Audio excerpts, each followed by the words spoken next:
ಪವಿತ್ರವಾಗಿರುವಂಥ ಈ ಶ್ರಾವಣ ಮಾಸದಲ್ಲಿ ಅನೇಕ ಮಹತ್ವದ ವಿಚಾರಗಳನ್ನು ನಾವು ನೀವೆಲ್ಲರೂ ಶ್ರವಣ ಮಾಡ್ತಾ ಬರುವಂಥವರಾಗಿದ್ದೇವೆ.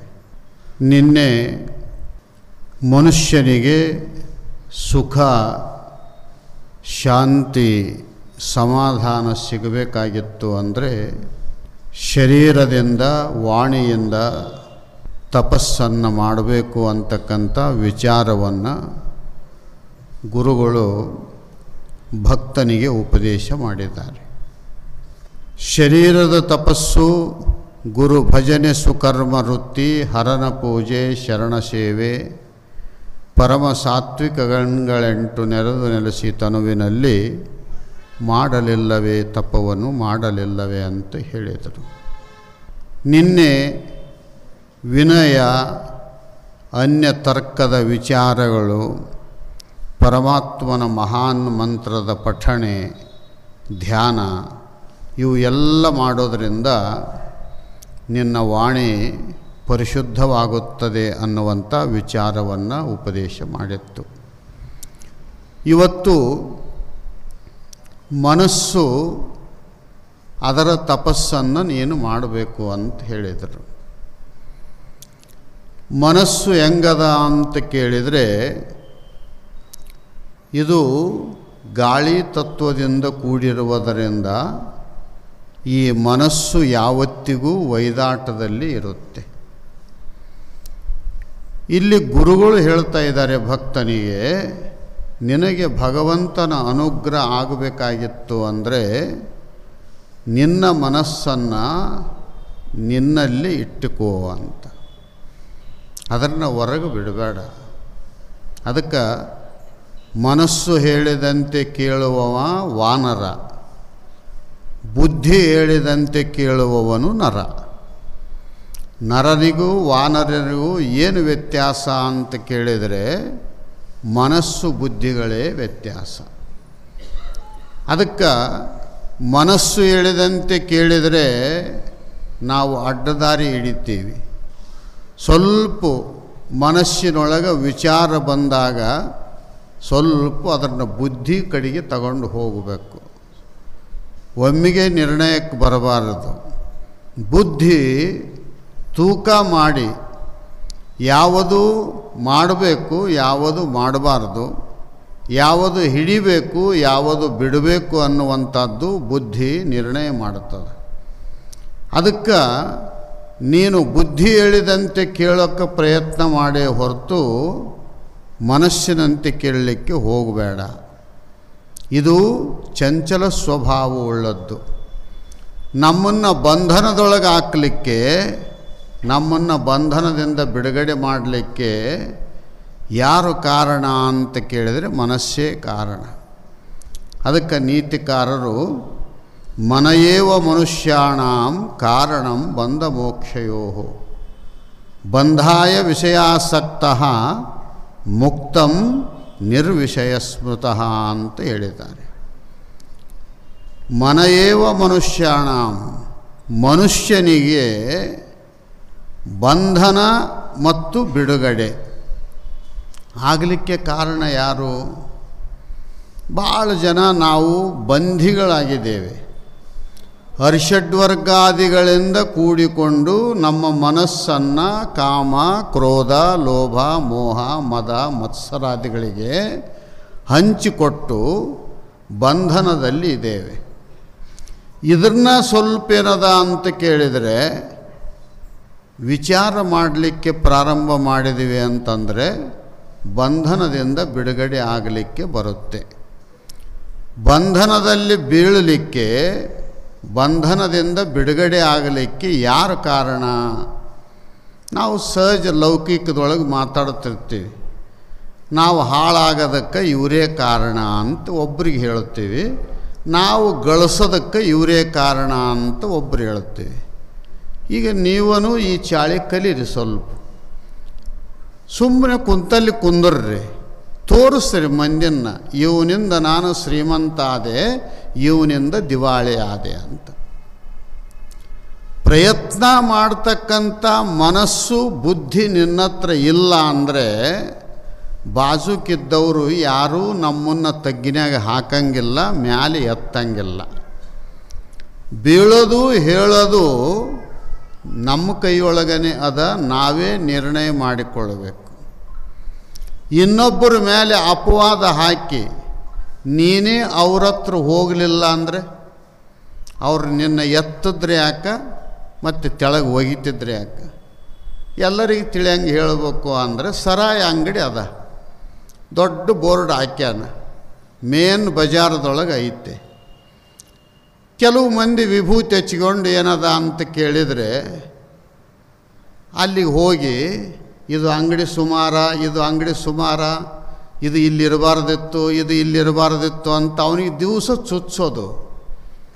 ಅಲ್ಲ, ನೀನೇ ಅಲ್ಲಿಗೆ ಹೋಗಲಿಲ್ಲ ಅಂದ್ರೆ ಆಯ್ತಲ್ಲ, ಅವನ ಅಂಗಡಿ ಎಲ್ಲಿ ಹಾಕಿಡುವಲ್ನ್ಯಾಕ? ಇದು ಯಾಕೆ ನಿನಗೆ ಬುದ್ಧಿ ಬರವಲ್ತು?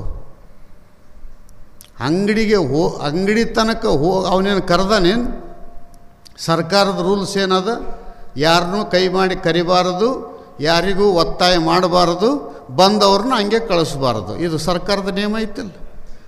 ಮತ್ತು ಅವನೇನು ಫೋನ್ ಮಾಡಿದ್ನ ನಿನಗೆ? ಅಂಗಡಿ ಅವನು ದಿವಸ ಸಾಯಂಕಾಲ ಬಂದು 2 ಬಾಟ್ಲಿ ಕುಡಿದು ರೊಕ್ಕ ಕಟ್ಟಿ ಹೋಗಂತ ಏನಾರು ಹೇಳಿದ್ನ? ಏನಿಲ್ಲ, ಸುಮ್ಮನೆ ಅನ್ನೋದು ಸರಾಯದ ಅಂಗಡಿ ಸುಮಾರ, ಸರಾಯದ ಅಂಗಡಿ ಸುಮಾರ. ಈಗ ನಾವು ಕುಂತೀವಿ, ಸ್ವಾಮಿಗಳದಾರ, ನಾವು ಕುಂತೀವಿ, ಇಲ್ಲಿ ಬಾಜುಕ್ಕೆ ಬೇಕಾದ ಮಾರಾಟ ಮಾಡುವಲ್ರಿ ಯಾಕೆ? ನಮಗೇನು ಸಂಬಂಧ? ನಮ್ಮ ಮಠ, ನಮ್ಮ ಸೀಮಾ, ನಮ್ಮ ಅದ್ದುಬಸ್ತು, ನಮ್ಮ ಗುರು ನಮಗೇನು ಹೇಳಿದ್ದಾನೆ ಅದರಂತೆ ನಾವು ನಡೆಯೋದು ನಮ್ಮ ಕರ್ತವ್ಯ ಅಷ್ಟೇ ಹೊರತು ಹೊರಗೆ ಏನು ನಡೀತದ ಅನ್ನೋದು ನೀ ಯಾಕೆ ನೋಡುತ್ತಿ? ಹೊರಗೆ ಜಗತ್ತಿನೊಳಗೆ ಬೇಕಾದ್ದು ನಡೀತದೆ.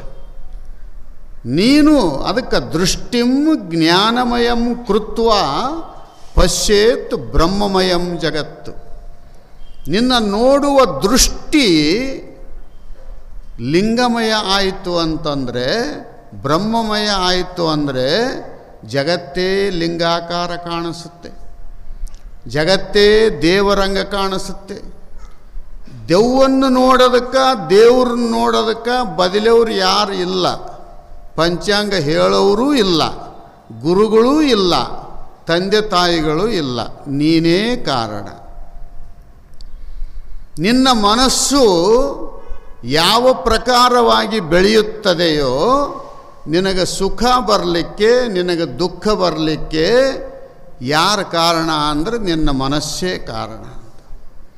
ಅದಕ್ಕೆ ನೀನು ಏನು ಮಾಡು ಅಂತ ಕೇಳಿದರೆ, ಮನಸ್ಸನ್ನು ಸ್ವಲ್ಪ ನಿನ್ನ ಕಂಟ್ರೋಲ್ದೊಳಗಿರಲಿ.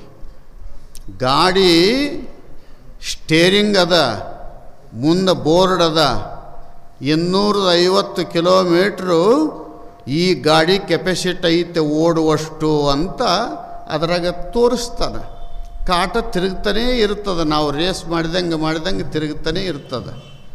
ಈ ನಮ್ಮ ದಾರಿಗೆ ನಾನು ಹೊಸ ಗಾಡಿ ತಂದೀನಿ, 25 ಲಕ್ಷ ಕೊಟ್ಟು ತಂದೀನಿ, ನಾನೇನು ಸಾಮಾನ್ಯನೋ ಅಂತ ತಿಳ್ಕೊಂಡು 250 ಕಾಟಕ್ಕೆ ನಮ್ಮ ರೋಟಿಗೆ ಓಡಿಸಿದರೆ ಗತಿ ಏನಾಗ್ತದೆ?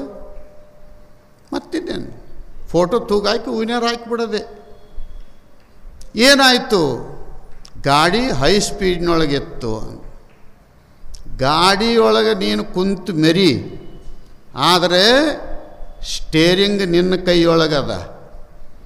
ನಿನ್ನ ಸ್ವಾಧೀನ ಗಾಡಿ ಇರಬೇಕೇ ಹೊರತು ಗಾಡಿ ಸ್ವಾಧೀನ ನೀನು ಆಗಬಾರ್ದು ಅಂತ.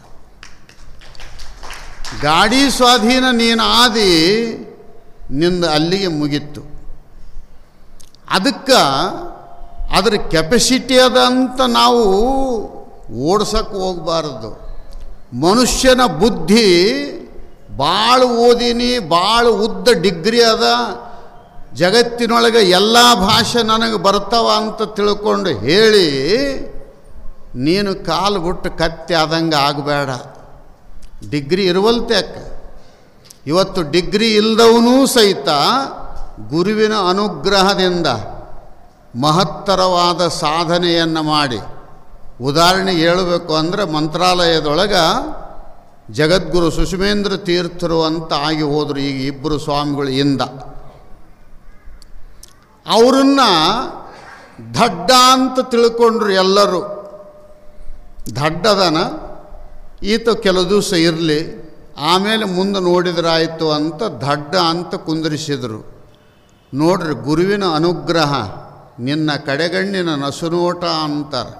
ಗುರು ಒಂದು ಸಲ ಕೃಪಾ ದೃಷ್ಟಿಯಿಂದ ನಮ್ಮನ್ನು ನೋಡಿದ ಅಂದರೆ ನಾವು ಬದಲೇ ಆಗ್ತೀವಿ ಮನುಷ್ಯರು.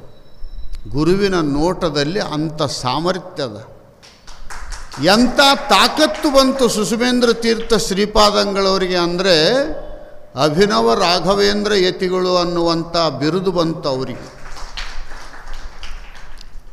ತೇರಿನ ಮೇಲೆ ನಮ್ಮ ಪರಂಪರೆಯಲ್ಲಿ ನಾವು ತೇರು ಪೂಜೆ ಮಾಡಿ ಕಾಯಿ ಒಡೆದು ಸಾಗಿಸ್ತೀವಿ, ತೇರಿನೊಳಗೆ ನಾವು ಕುಂದಿರ್ತೀವಿ. ಮಂತ್ರಾಲಯದಲ್ಲಿ ತೇರಿನೊಳಗೆ ಕುಂತು ಶ್ರೀರಾಮದೇವರ ಪೂಜೆ ಮಾಡಿ ಮಂಗಳಾರತಿ ಮಾಡಿದ ಮೇಲೆ ಅವರು ಉಪನ್ಯಾಸ ಮಾಡ್ತಾರೆ ಸ್ವಾಮಿಗಳು.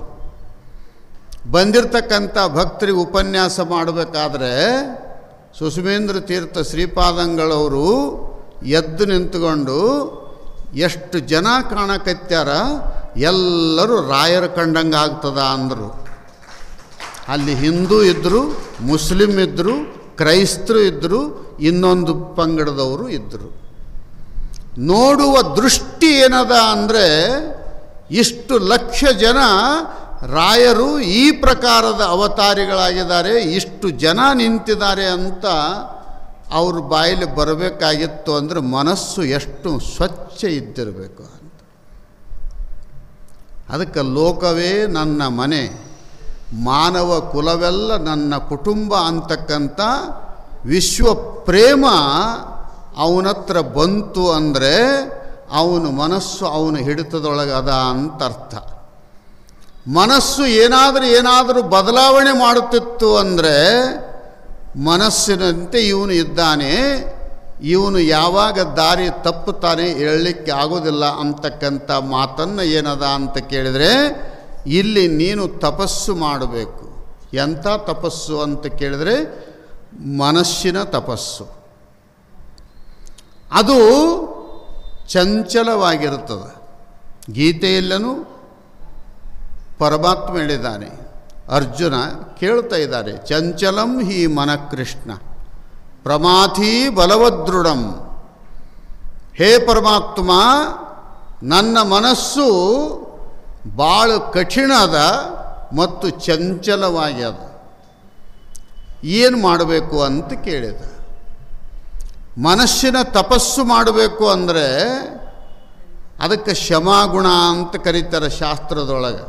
ಶಮ ಅಂದರೆ ಅಂತರೇಂದ್ರಿಯ ನಿಗ್ರಹ, ಒಳಗಿರ್ತಕ್ಕಂಥ ಮನಸ್ಸು, ಅದು ಕಣ್ಣಿಗೆ ಕಾಣುವುದಲ್ಲ. ಅದನ್ನು ಏನಾದರೂ ಮಾಡಿ ಸ್ವಚ್ಛ ಮಾಡ್ತೀನಿ ಅಂದರೆ ಅದು ಕಣ್ಣಿಗೆ ಕಾಣುವುದಲ್ಲ. ಅದು ಮುಟ್ಲಿಕ್ಕೆ ಬರ್ತದೇನೋ ಅಂತ ಕೇಳಿದರೆ ಮುಟ್ಟೋದಕ್ಕೂ ಬರಂಗಿಲ್ಲ. ಮತ್ತು ಸ್ವಚ್ಛ ಮಾಡೋದು ಹೆಂಗ? ಅದಕ್ಕೆ ಮನಸ್ಸಿಗೆ ಲಕ್ಷಣ ಬರೆದಿದ್ದಾರೆ. ಅವ್ರು ಏನು ಬರೆದಾರ ಅಂತ ಕೇಳಿದರೆ ಸಂಕಲ್ಪ ವಿಕಲ್ಪಾತ್ಮಕ ಮನಃ. ಸಂಕಲ್ಪ ಮಾಡೋದು ವಿಕಲ್ಪ ಮಾಡೋದು ಮನಸ್ಸು. ಅದು ಸ್ಪರ್ಶಜ್ಞಾನದಿಂದ ಮಾತ್ರ ತಿಳಿಯುತ್ತದೆ ಹೊರತು ಅದು ಕಣ್ಣಿಗೆ ಕಾಣುವುದಲ್ಲ. ಸ್ಪರ್ಶ ಮಾತ್ರದಿಂದ. ಗಾಳಿ ಹೊರಗೆ ಜೋರು ಬಿಡಿತು ಅಂದರೆ ಮನುಷ್ಯನಿಗೆ ಬಡಿಯುವುದರಿಂದ, ಗಿಡಮರಗಳು ಅಳಿಗಾಡುವುದರಿಂದ ವಿಶೇಷವಾದ ಗಾಳಿ ಅದ ಅಂತ ಗುರುತಾಗ್ತದೆ. ಆ ಒಂದು ಜಾತಿಗೆ ಸೇರಿದ್ದು ಇದು ಮನಸ್ಸು. ಈ ಮನಸ್ಸನ್ನು ಚಂಚಲ ಆದರೆ ಏನು ಮಾಡೋದು? ಇದನ್ನು ಹತೋಟಿಗೆ ತರಬೇಕಲ್ಲ, ಇದು ತಪಸ್ಸು ಮಾಡಬೇಕಲ್ಲ, ಇದು ಏನು ಮಾಡೋದು? ಇಲ್ಲಿ ಶಿಷ್ಯ ಕೇಳುತ್ತಾನೆ ಗುರುಗಳಿಗೆ, ಗುರುಗಳೇ ಮನಸ್ಸಿನ ತಪಸ್ಸು ಮಾಡು ಅಂತ ಹೇಳಿದ್ರಿ, ಯಾವ ಥರ ಮಾಡಬೇಕು? ಗಾಳಿ ತತ್ವದಿಂದ ಕೂಡಿರುವುದರಿಂದ ನನ್ನ ಮನಸ್ಸು ಏನದ ಅಂತ ಕೇಳಿದರೆ ಒಯ್ದಾಡುತ್ತದ. ಅದಕ್ಕೋಸ್ಕರವಾಗಿ ಈ ಮನಸ್ಸನ್ನು ನಾನು ಹೇಗೆ ನಿಗ್ರಹ ಮಾಡಬೇಕು? ಅದಕ್ಕೆ ಅವ್ರು ಹೇಳ್ತಾರೆ, ದುರ್ಗುಣಗಳಿಂದ ಚಂಚಲವಾಗಿದ್ದರೆ ಕೆಟ್ಟ ಗುಣಗಳಿಂದ ಕೂಡಿದ ವ್ಯಕ್ತಿಗಳ ಸಹವಾಸದಿಂದ ನಿನ್ನ ಮನಸ್ಸು ಒಯ್ದಾಡುತ್ತಿತ್ತು ಅಂದರೆ, ಈಗಿನ ಕಾಲದೊಳಗೆ ಒಬ್ಬರನ್ನೊಬ್ಬರು ನೋಡಿ ಯುವಕರು ಯಾಕೆ ಹದಗೆಟ್ಟಾರ ಅಂತ ಕೇಳಿದರೆ, ದುಷ್ಟ ಗುಣವುಳ್ಳಂಥ ಒಬ್ಬ ವ್ಯಕ್ತಿ ಇದ್ದ ಅಂದರೆ 100 ಜನ ಒಳ್ಳೆ ಹುಡುಗರಿದ್ದರೆ ಆ ಒಬ್ಬ ದುಷ್ಟ ಏನದ ಅಂತ ಕೇಳಿದರೆ 100 ಜನರನ್ನು ಹಾಳು ಮಾಡ್ತಾ ಇದ್ದಾನೆ. ಅದಕ್ಕೆ ಇಲ್ಲಿ ಒಬ್ಬ ಬುದ್ಧಿವಂತನಾಗಿದ್ದು 100 ಜನ ದುಷ್ಟರನ್ನು ಒಬ್ಬನೇ ಒಬ್ಬ ಬುದ್ಧಿವಂತ ತಿದ್ದಬಲ್ಲ. ಅವನಿಗೆ ಆ ಸಾಮರ್ಥ್ಯದ, ಇವನಿಗೆ ಈ ಸಾಮರ್ಥ್ಯದ. ಅದಕ್ಕೆ ನೀನು ದುರ್ಗುಣಗಳಿಂದ ಚಂಚಲವಾಗಿದ್ದರೆ ಆ ಚಂಚಲತೆಯನ್ನು ಸದ್ಗುಣಗಳಿಂದ ನಿವಾರಣೆ ಮಾಡಿಕೊ, ತಿದ್ದಿಕೋಬೇಕು. ಮನುಷ್ಯ ಅಡ್ಡದಾರಿಗೆ ಹೋಗಬಾರದು, ವಿಚಾರವಂತನಾಗಬೇಕು, ಬುದ್ಧಿವಂತನಾಗಬೇಕು. ಅಂದಾಗ ಮಾತ್ರ ದುರ್ಗುಣಗಳಿಂದ ಕೂಡಿ ಚಂಚಲವಾಗಿತ್ತು ಅಂದರೆ ಸದ್ಗುಣಗಳನ್ನು ಹುಡುಕಿಕೋ. ಸದ್ಗುಣಗಳು ಯಾರು ನಮಗೆ ಉಪದೇಶ ಮಾಡುತ್ತಾರೆ, ಅವರು ಹಿರಿಯರು ಯಾರೇ ಆಗಿರಲಿ, ತಂದೆ ಆಗಿರಲಿ, ತಾಯಿ ಆಗಿರಲಿ, ಬಂಧು ಬಳಗದವರಾಗಲಿ, ಹಿರಿಯರಾಗಿರಲಿ, ಗುರುಗಳಾಗಿರಲಿ, ಯಾರೇ ಇದ್ರೂ ಸಹಿತ ನಮಗೆ ಬುದ್ಧಿ ಮಾತು ಹೇಳ್ತಿದ್ದ ಅಂದರೆ, ನಮಗೆ ಒಳ್ಳೆ ಮಾತುಗಳನ್ನು ಹೇಳ್ತಿದ್ದ ಅಂದರೆ, ನಾವು ತಪ್ಪು ಮಾಡಿದರೆ ಅದನ್ನು ತಿದ್ದುತ್ತಿದ್ದ ಅಂದರೆ, ನೀನು ಅಂಥವರ ಸಹವಾಸವನ್ನು ಮಾಡಿ ನೀನು ದುರ್ಗುಣಗಳಿಂದ ಕೂಡಿದಂಥ ನಿನ್ನ ಮನಸ್ಸನ್ನು ಸದ್ಗುಣಗಳಿಗೆ ನೀನು ತಿರುಗಿಸಿಕೊಂಡು ಬಾ. ಆಮೇಲೆ ಹೇಳ್ತಾರೆ, ಸಂಶಯದಿಂದ ಚಂಚಲವಾಗಿದ್ದರೆ ಶ್ರವಣಾದಿಗಳನ್ನು ಮಾಡು. ಸಂಶಯ ಅನ್ನೋದು ದೊಡ್ಡ ಭೂತ. ಸಂಶಯದಿಂದ ಮನುಷ್ಯ ಹಾಳಾಗ್ತಾ ಇದ್ದಾನೆ. ಈ ಸಂಶಯ ನಿನ್ನತ್ರ ಬಂತು ಅಂದರೆ ಆ ಸಂಶಯಕ್ಕೆ ಉತ್ತರವನ್ನು ಹುಡುಕು, ಶ್ರವಣಾದಿಗಳನ್ನು ಮಾಡು, ಕಿವಿಯಿಂದ ಕೇಳು, ಒಳ್ಳೆ ಮಾತುಗಳನ್ನು ನೀನು ಕೇಳು, ನಿನಗೆ ಸಂಶಯ ಬರಂಗಿಲ್ಲ. ಯಾರು ಮನಸ್ಸು ಹತೋಟಿಯೊಳಗಿಲ್ಲ ಅವರು ಜೀವನ ಪರ್ಯಂತರ ಸಂಶಯದಿಂದನೇ ಬದುಕ್ತಿರ್ತಾರೆ. ನೀರು ಕುಡಿದ್ರೂ ಸಂಶಯ, ಊಟ ಮಾಡಿದರೂ ಸಂಶಯ, ಯಾರ ಮಾತಾಡಿಸಿದ್ರೂ ಸಂಶಯ, ಇವ್ರ್ಯಾಕೆ ಮಾತಾಡಿಸ್ತಾರ ಅಂತ. ಅದಕ್ಕೆ ಅಂಥವ್ರನ್ನ ನೋಡಿ ಒಬ್ಬರು ಕಾವಲುಗಾರರು ಇರ್ತಾರೆ, ಅವನು ಕೂಡ ಯಾರು ಮಾತಾಡಬೇಡ್ರಿ, ಅವ್ರನ್ನ ಯಾರನ್ನ ನೋಡಬೇಡ್ರಿ, ಅವನು ಕೂಡ ಏನಾದ ಅಂದ್ರೆ ನೀರು ಕುಡಿಯೋದು ಬೇಡ, ಊಟ ಮಾಡೋದು ಬೇಡ, ಅವನು ಹಂಗೆ ಇರುವಲ್ನಾಕ ತಿರ್ಕೊಂಡು ಸಂಶಯದ ಮನುಷ್ಯ ಅವನು. ಆ ಸಂಶಯದ ವ್ಯಕ್ತಿಗೆ ನೀನು ಏನು ಬುದ್ಧಿ ಮಾತು ಹೇಳಿದರೂ ಸಹಿತ ಅವನಿಗೆ ಅಷ್ಟು ಸುಲಭವಾಗಿ ಒಳಗೆ ಇಳಿಯಂಗಿಲ್ಲ. ಅವನಿಗೆ ಒಂದು ದೊಡ್ಡ ರೋಗ ಇರ್ತದೆ, ಸಂಶಯ ಅಂತಕ್ಕಂಥ ರೋಗ. ಆ ರೋಗ ಹೋಗಬೇಕು ಅಂದರೆ ಇಂಥಲ್ಲಿಗೆ ಬರಬೇಕು. ಇದು ಆಸ್ಪತ್ರೆ. ಇದು ಎಂಥ ಆಸ್ಪತ್ರೆ ಇದು ಅಂತ ಕೇಳಿದರೆ, ಹುಟ್ಟು ಮತ್ತು ಸಾವುಗಳ ವಿಚಾರಗಳನ್ನು ತಿಳಿದುಕೊಂಡು ನಿಸ್ಸಂಶಯವಾಗಿ ಬದುಕ್ತಕ್ಕಂಥ ಟ್ರೀಟ್ಮೆಂಟು ಮಠ ಮಂದಿರಗಳಲ್ಲಿ ಸಿಗುತ್ತದೆ. ನೀನು ಅಲ್ಲಿಗೆ ಹೋಗಬೇಕು. ಹೋಗಿ ಸುಮ್ಮನೆ ಕುಂದ್ರೋದಲ್ಲ. ಕೆಲವ್ರೇನದ ಅಂತ ಕೇಳಿದ್ರೆ ಹೋಗಬೇಕು ಅಂತ ಹೋಗೋದು, ಸುಮ್ಮನೆ ಕುಂತು ಬಿಡೋದು. ಅವ್ರು ಕೆಲವ್ರು ಹೇಳ್ತಿರ್ತಾರೆ ಧ್ಯಾನ ಅಂತ ಹೇಳ್ತಿರ್ತಾರೆ. ಎದ್ರ ಮೇಲೆ ಧ್ಯಾನ ಅಂತ ಕೇಳಿದ್ರೆ ನಿನ್ನ ಉಸಿರಾಟದ ಮೇಲೆ ಧ್ಯಾನ ಅಂತ. ಈಗ ಹುಡುಗ ಅಳಕತ್ಯಾನ ಅಂದರೆ ಸುಮ್ಮನಿರು ಅಂತ ಅಮ್ಮನವರು ಮೇಲಿಂದ ಮೇಲೆ ಒಡೆದಂಗೆಲ್ಲ ಹುಡುಗ ಏನು ಮಾಡ್ತದೆ, ಅದು ಮತ್ತಷ್ಟು ಗದ್ದಲಕ್ಕೆ ಎದ್ದೇಳ್ತದೆ. ಅದಕ್ಕೆ ನಾವು ಹುಡುಗನ ಸುಮ್ಮನೆ ಮಾಡಬೇಕು ಅಂದರೆ ಕೈಯಾಗ ಒಂದು ತಿನ್ನಲಿಕ್ಕೆ ಆಗಲಿ, ಕುಡಿಲಿಕ್ಕೆ ಆಗಲಿ, ಒಂದು ಚೆಂಡಾಗಲಿ, ಒಂದು ಆಟಿಕೆ ಸಾಮಾನಾಗಲಿ ಅವನ ಕೈಯಾಗ ಕೊಡಬೇಕು. ಕೊಟ್ಟರೆ ಅವನು ಸುಮ್ಮನೆ ಇರ್ತಾನೆ. ನೀನು ಹಂಗೆ ಸುಮ್ಮನಿರು ಅಂದ್ರೆ ಅವ ಹೆಂಗಿರ್ತಾನೆ ಸುಮ್ಮನೆ. ಇವ್ರೇನು ಮಾಡ್ತಾರೆ, ಸುಮ್ಮನಿರಂತ ಒಂದೇಟು ಹೊಡಿತಾರೆ, ಸೌಂಡ್ ಜಾಸ್ತಿ ಆಗ್ತದೆ, ಮತ್ತು ಕಿವಿ ಒತ್ತಿ ಹಿಂಡ್ತಾರೆ, ಇಲ್ಲಾಂದರೆ ಕುಂಡೆ ಚೀಟ್ತಾರೆ, ಏನಾರು ಒಂದು ಮಾಡ್ತಾರೆ ಇವರು ಹುಡುಗನ ಸುಮ್ಮನೆ ಇರ್ಬೇಕಂತ. ಏನು ಮಾಡಿದರೂ ಹುಡುಗನ್ನ ಗದ್ದಲಕ್ಕೆ ಹೆಚ್ಚಿಗೆ ಆದೀತೆ ಹೊರತು ಕಡಿಮೆ ಆಗಂಗಿಲ್ಲ. ಹುಡುಗಗೆ ಏನದ ಅಂದರೆ ಒಂದು ವಸ್ತು ಕೊಡಬೇಕು. ಅದನ್ನು ಬಿಟ್ಟರೆ ಮನಸ್ಸು ಹುಡುಗ ಹೆಂಗೆ ಅಳ್ತಾನೋ ಅದರಂಗ ವಿಷಯಾದಿಗಳ ಕಡೆಗೆ ಮನಸ್ಸು ಯಾವತ್ತಿಗೂ ಏನದ ಅಂತ ಕೇಳಿದರೆ ಹರಿದಾಡ್ತಾನೇ ಇರ್ತದೆ.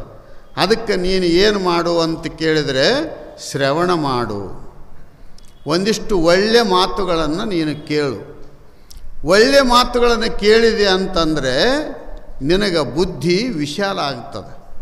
ಆವಾಗ ಎಲ್ಲರನ್ನ ಏನು ಕಾಣ್ತಿದ್ದಿ ಕಂಡವರು ಎಲ್ಲರೂ ನಮ್ಮವರು ಅಂತಕ್ಕಂಥ ಭಾವ ನಿನ್ನ ಹತ್ರ ಬಂದುಬಿಡ್ತದೆ. ಆವಾಗ ಸಂಶಯ ನಿವಾರಣೆ ಆಗ್ತದೆ. ದುರ್ಗುಣಗಳಿಂದ ಕೂಡಿದರೆ ಸದ್ಗುಣ ಪ್ರಾಪ್ತಿ ಮಾಡಿಕೋ, ಸಂಶಯದಿಂದ ಕೂಡಿದರೆ ಶ್ರವಣಾದಿಗಳಿಂದ ನಿವಾರಣೆ ಮಾಡಿಕೋ, ವಿಷಯ ವಾಸನೆಗಳಿಂದ ಶಬ್ದ ಸ್ಪರ್ಶ ರೂಪ ರಸ ಗಂಧ ಈ 5 ವಿಷಯಗಳು ನಿನಗೇನಾದರೂ ಮನಸ್ಸು ಹರಿದಾಡುತ್ತಿತ್ತು ಅಂತಂದರೆ ವೈರಾಗ್ಯದಿಂದ ನಿನ್ನ ಮನಸ್ಸನ್ನು ನೀನು ಹತೋಟಿಗೆ ತಗೊಂಡು ಬಾ. ವಿಷಯಾದಿಗಳು ಕೆಟ್ಟಲ್ಲ. ವಿಷಯಾದಿಗಳ ಹತ್ರ ಹೋಗೋರು ನಾವು ಕೆಟ್ಟ. ಆಗಲೇ ಹೇಳಿದ್ನಲ್ಲ, ಸರಾಯದ ಅಂಗಡಿ ಕೆಟ್ಟಲ್ಲ, ಪಾಪ ಅವನು ಬದುಕಕ್ಕೆ ಇಟ್ಕೊಂಡಾನ. ನಾವು ಹೋಗಲಿಲ್ಲ ಅಂದ್ರೆ ಅವ ನಮಗೇನು ಮಾಡಂಗದಾನ. ಅದರಂತೆ ನೀನು ವಿಷಯ ವಾಸನೆಗಳಿಂದ ನಿನ್ನ ಮನಸ್ಸು ಚಂಚಲ ಆಗಿತ್ತು ಅಂದರೆ ಸ್ವಲ್ಪ ವೈರಾಗ್ಯ ಪ್ರಾಪ್ತಿ ಮಾಡಿಕೊ. ವೈರಾಗ್ಯದಿಂದ ಇದು ನನಗೆ ಬೇಕಿಲ್ಲ, ಇದು ನನಗೆ ಬೇಕಿಲ್ಲ ಅನ್ನುವಂಥ ವೈರಾಗ್ಯ ತಾಳು. ಆ ಸಂಶಯ ಆ ವಿಷಯ ವಾಸನೆ ನಿನ್ನ ಏನು ಮಾಡಲಿಕ್ಕೆ ಆಗೋದಿಲ್ಲ. ಇದು ನಿನ್ನ ಮನಸ್ಸಿನ ತಪಸ್ಸು. ವೈರಾಗ್ಯದಿಂದ ಸುಮ್ಮನಿರೋದು. ಸುಮ್ಮನಿದ್ದವ್ರನ್ನ ಯಾರು ಮಾತಾಡಿಸ್ತಾರೆ? ಯಾರು ಮಾತಾಡ್ಸಂಗಿಲ್ಲ. ನಾವು ಹೋಗಿ ಕಾಲು ಕೆದ್ರೆ ಅವರು ಕೂಡ ಜಗಳ ತೆಗೆದು ನೀನೇ ಜಗಳ ತೆಗೆದೆ ಅಂತಂದರೆ ಸುಮ್ಮನಿದ್ದು ಬಿಟ್ರೆ ಆಯ್ತು, ಯಾರು ಏನು ಮಾಡಂಗಿಲ್ಲ. ಬೇಕಾದ ಜಗತ್ತಿನೊಳಗೆ ಕಾಣುವಲ್ತ್ಯಾಕ ಇದು ನನಗೆ ಸಂಬಂಧ ಇಲ್ಲ ಅನ್ನುವ ಭಾವ ಬಂತು ಅಂದರೆ ನಿನ್ನ ಮನಸ್ಸು ನಿನ್ನ ಹತೋಟಿಯಲ್ಲಿ ಇರುತ್ತೆ. ಇದು ಇವ್ರು ಹಿಂಗ್ಯಾಕೆ ಕುಂತಾರ ಅವ್ರು ಹಂಗ್ಯಾಕೆ ಕುಂತಾರ ಅಂತ ನೀನು ಹೋಗಿ ಜಗಳ ತೆಗೆದೆ ಅಂದರೆ ಯುದ್ಧ ಪ್ರಾರಂಭ ಆಗ್ತದೆ. ಸುಮ್ಮನಿದ್ರೆ ಏನೂ ಆಗಂಗಿಲ್ಲ. ಅದಕ್ಕೆ ಈ ರೀತಿಯಿಂದ ವಿಷಯ ವಾಸನೆಯಿಂದಾಗಿದ್ದರೆ ವೈರಾಗ್ಯದಿಂದ ನೀನು ನಿನ್ನ ಮನಸ್ಸನ್ನು ನಿಲ್ಲಿಸಿಗೋ. ಸ್ವಭಾವತಃ ನನ್ನ ಮನಸ್ಸು ಹರಿದಾಡ್ತದ ಅಂದರೆ ಏನ್ರಿ, ನನಗೇನು ವಿಷಯ ವಾಸನೆ ಇಲ್ಲ, ನನಗೇನು ಕೆಟ್ಟ ಚಟ ಇಲ್ಲ, ನಾನೇನು ಬಿಡಿ ಸೇದವನಲ್ಲ, ಸಿಗರೇಟ್ ಸೇದವನಲ್ಲ, ತಂಬಾಕು ತಿನ್ನೋವನಲ್ಲ, ಕುಡಿಯೋವನಲ್ಲ, ಏನು ಮಾಡೋವನಲ್ಲ. ಆದರೂ ನನ್ನ ಮನಸ್ಸು ಏನದ ಅಂದ್ರೆ ನಿಂತಲ್ಲಿ ನಿಂದ್ರವಲ್ತು, ಇದು ಹರಿದಾಡಕತ್ತದ. ಏನು ಮಾಡಬೇಕು ಅಂತ ಕೇಳಿದರೆ ಪ್ರಾಣಾಯಾಮಾದಿಗಳನ್ನು ಮಾಡು. ರೇಚಕ, ಕುಂಭಕ, ಪೂರಕ. ಉಸಿರು ಏರಿಸೋದು, ನಿಲ್ಲಿಸೋದು, ಮತ್ತೆ ಬಿಡೋದು. ಮತ್ತು ಹೆಂಗಾರ ಏನದ ಅಂದರೆ ಕೊಳಿದಾಗ ಹೋಗೋದು ಮಾಡೋದು ಮಾಡಿ ದಬ ಹೊಡೆದು ಬಿಟ್ರೆ ಸತ್ತೋತನ ಮನುಷ್ಯ. ಕ್ರಮ ಐತೆ ಅದು. ಕುಂತ್ಕೊಂಡಾಗ ಮೊಣಕಾಲಿಗೆ ಒಂದು ರೌಂಡ್ ಸುತ್ತರಿಸಿ ಒಂದು ಲಟಿಗೆ ಹೊಡೆದ್ಬಿಟ್ರೆ ಒಂದು ಮಾತ್ರೆ. ಎಷ್ಟೊತ್ತು ಏರಿಸ್ತೀವಿ ಅಷ್ಟೊತ್ತು ನಿಲ್ಲಿಸಬೇಕು, ಅಷ್ಟೊತ್ತೇ ಬಿಡಬೇಕು. ದಡಗ್ಗನ ಬಿಡಂಗಿಲ್ಲ, ದಡಗ್ಗನ ಏರ್ಸಂಗಿಲ್ಲ. ಏನದ ಅಂದರೆ ಎಲ್ಲಿ ಬೇಕಲ್ಲೇ ನಿಲ್ಲಿಸಂಗಿಲ್ಲ. ಅದಕ್ಕೆ ನಿಮಗೆ ಓಂಕಾರ ಜಪ ಹೇಳೋದು ಯಾಕೆ ಅಂತ ಕೇಳಿದ್ರೆ, ಓಂ ಅನ್ಕಂತ ಏರಿಸ್ಬೇಕು, ಓಂ ಅನ್ಕಂತ ನಿಲ್ಲಿಸಬೇಕು, ಓಂ ಅನ್ಕಂತ ಬಿಡಬೇಕು. ಒಂದು ಸಲ ಎಡಗಡೆಯಿಂದ ಮೇಲೆ ಬಲಗಡೆಗೆ ಹೊರಗ, ಬಲಗಡೆಯಿಂದ ಮೇಲೆ ಎಡಗಡೆಯಿಂದ ಹೊರಗ, ಈ ಪ್ರಕಾರವಾಗಿ ಪ್ರಾಣಾಯಾಮಾದಿಗಳನ್ನು ನೀನು ಮಾಡಿದೆ ಅಂತಂದರೆ ಅದು ಮನಸ್ಸಂತದ. ಇದು ಇವನ ಹತ್ರ ಜೊತೆ ಕಟ್ಟಿದ್ರೆ ನನಗೇನು ಸಿಗಂಗಿಲ್ಲ, ಇವನು ಸುಮ್ಮನೆ ಕುಂದ್ರವನು, ಜಗಳನೂ ಆಡೋವನಲ್ಲ, ಮಂದಿಗೆ ಬೈಯೋವನು ಅಲ್ಲ, ಬಯಸ್ಕೊಳ್ಳೋವನು ಅಲ್ಲ, ಇವನು ಸಹವಾಸಕ್ಕೆ ನಾನು ಹೋಗಬಾರ್ದು ಅಂತ ಒಂದು ಮೂಲೆಗೆ ಸೇರ್ಕೊಂಬಿಡ್ತದೆ. ಸೇರ್ಕೊಂತದಿಲ್ಲ. ಅದರಂಗೆ ನೀನು ಪ್ರಾಣಾಯಾಮ ಮಾಡು. ಒಂದು ಸ್ವಲ್ಪ ಧ್ಯಾನ ಮಾಡೋದು ಕಲಿ. ಮನಸ್ಸು ನಿಲ್ಲಬೇಕು ಅಂತಂದರೆ ಧ್ಯಾನ ಮಾಡಬೇಕು. ಹುಡುಗ ಅಟಿ ಮಾಡೋದು ನಿಲ್ಲಿಸಬೇಕು ಅಂದರೆ ಒಂದು ವಸ್ತು ಕೊಡಬೇಕು. ಅದರಂಗೆ ಇಲ್ಲಿ ಓಂ ನಮಃ ಶಿವಾಯ ಮಂತ್ರ ಅನ್ನುವಂಥದ್ದನ್ನು ಮನಸ್ಸಿಗೆ ಒಂದಿಷ್ಟು ಕೊಟ್ಟು ಏನದ ಅಂತ ಕೇಳಿದರೆ ಇದು 108 ಸಲ ಆಗಬೇಕು ಅಂತ ಅದಕ್ಕೆ ಆರ್ಡ್ರ್ ಮಾಡಬೇಕು ನೀವು. ಆರ್ಡ್ರ್ ಮಾಡಿದಾಗ ಇಲ್ಲ ಸುಮ್ಮನೆ ಒಂದು 2-3 ಸಲ ಅಂದು ಎದ್ದೋದ್ರೆ ನಡೀತದ ಅಂತ ತಿಳ್ಕೊಂಡು ಹೋದರೆ ನೀವು ಇನ್ನೂ ಮನಸ್ಸಿನ ಅಧೀನದಲ್ಲಿ ಅದೀರಿ ಅಂತ ಅರ್ಥ. ಮನಸ್ಸು ಹಿಡಿತದೊಳಗೆ ಇರಬೇಕು ಅಂತಂದರೆ ನೀನು ಇದು 108 ಸಲ ಆಗಬೇಕು ಅಂತ ಅದಕ್ಕೆ ಕಂಡೀಷನ್ ಆಗಿ ಹೇಳಬೇಕು. ಅದು ಅವಾಗೇನದ ಅಂತ ಕೇಳಿದರೆ ಇದು ನನಗೆ ಬಿಡುಗಡೆ ಇದ್ದಂಗಿಲ್ಲ, ನಾನು 108 ಸಲ ಅನ್ಲಿಕ್ಕೆ ಬೇಕು ಅಂತ ತಿಳ್ಕೊಂಡು ಅದು ಅಲ್ಲೇ ನಿಂದಿರ್ತದೆ. ಒಬ್ಬನು ಗುರುಗಳ ಹತ್ರ ಹೋಗಿದ್ದ. ಗುರುಗಳ ಹತ್ರ ಹೋಗಿ ಏನದ ಅಂತ ಕೇಳಿದರೆ ನನಗೆ ನೀವು ಒಂದು ಚಲೋ ಮಂತ್ರ ಕಲಿಸ್ಕೊಡ್ರಿ ಅಂತ ಹೇಳಿದೆ. ಎಂಥದ್ದು ಬೇಕು ಮಂತ್ರ ಅಂತ. ನನಗೆ ಭೂತ ಒಂದು ವಶ ಆಗಬೇಕು, ಪಿಶಾಚಿ ವಶ ಆಗಬೇಕು, ಮತ್ತು ನಾನು ಏನು ಹೇಳ್ತೀನಿ ಆ ವಶೀಕರಣದಿಂದ ಮಂತ್ರದ ಬಲದ ಮೇಲೆ ನನಗೆ ಯಾವ್ಯಾವ ಸಮಯಕ್ಕೆ ಏನೇನು ಬೇಕು ಅದು ಇದ್ದಲ್ಲಿಗೆ ತಂದು ಕೊಡಂಗೆ ಆಗಬೇಕು ಅಂತಕ್ಕಂಥದ್ದನ್ನು ಗುರುಗಳ ಹತ್ರ ಕೇಳಿದೆ. ಸರಿ ಕೊಡ್ತೀನಿ, ಆ ಪಿಶಾಚಿ ಮಂತ್ರ ಸ್ವಲ್ಪ ಹುಷಾರು ನೋಡು ಅಂತಂದ್ರೆ ಅವರು. ಇಲ್ಲರಿ ಗುರುಗಳೇ ಕೊಡ್ರಿ ನೀವು ಅನ್. ಇವ್ರು ಗುರುಗಳು ಅಂದರು ಕೊಡೋದೇನು ತಡ ಆಗಂಗಿಲ್ಲ, ಕೊಟ್ಟು ಕಳಿಸ್ತೀನಿ, ಅದಕ್ಕೆ ಮಾತ್ರ ಯಾವತ್ತಿಗೂ ಕೆಲಸ ಹಚ್ಚಬೇಕು ನೋಡು ಅಂತ ಹೇಳಿದರು. ಕೆಲಸ ಇಲ್ಲ ಅಂದರೆ ಆ ಪಿಶಾಚಿ ನಿನಗೆ ಎದುರು ನಿಂದಿರ್ತದೆ, ಮತ್ತು ನೀನು ಹುಷಾರಿರ್ಬೇಕಾಗ್ತದ. ಆ ಪಿಶಾಚಿ ಮಂತ್ರ ಹೇಳ್ತೇನೆ ನಾನು. ಇವನು ಹುಮ್ಮಸ್ಸಿನೊಳಗೆ ಹೇಳ್ರಿ ಗುರುಗಳೇ ಅಂತಂದ. ಹೇಳ್ರಿ ಗುರುಗಳೇ ಅಂತಂದ್ರೆ ಇವನು ಮನೆಗೆ ಬಂದ ತಕ್ಷಣ ಏನದ ಅಂದರೆ ಇಂಥ ಸಾಹುಕಾರ ಅಂಗಡಿಯಾಗ ಬಂಗಾರದ ಅಂಗಡಿಯಾಗ 1 ಕಿಲೋ ಬಂಗಾರ ತಗೊಂಡು ಬಾ ಅನ್. 1 ಸೆಕೆಂಡ್ನೊಳಗೆ ಹೋಗಿ ತಂದು ಸುರಿದು ಬಿಡ್ತಿರ್ಲಿ. ಆಮೇಲೆ ಮತ್ತೊಂದು ಕೇಳಿದ. ಎಷ್ಟರ ಕೇಳ್ತಾನೆ ಇವನು? ಏನಪ್ಪ 1 kilo 2 kilo 5 kilo 10 kilo quintal ton ಕೇಳ್ಯಾನು, ಮತ್ತು ಇಟ್ಕೊಳ್ಳೋಕೆ ಜಾಗ ಬೇಕಲ್ಲ ಇವನಿಗೆ. ಅವಾಗ ಇವನು ಅಂದ ಏನು ಮಾಡೋದಿದು, ಇದು ಪುರುಸತ್ತಿಲ್ದಂಗೆ ಒಂದು ಹೇಳೋದ್ರಾಗ ಹೋಗಿ ತಂದಿಟ್ಟು ಬಿಡ್ತದ, ಏನು ಮಾಡ್ಬೇಕು? ಮತ್ತೆ ಗುರುಗಳ ಹತ್ರ ಹೋದ.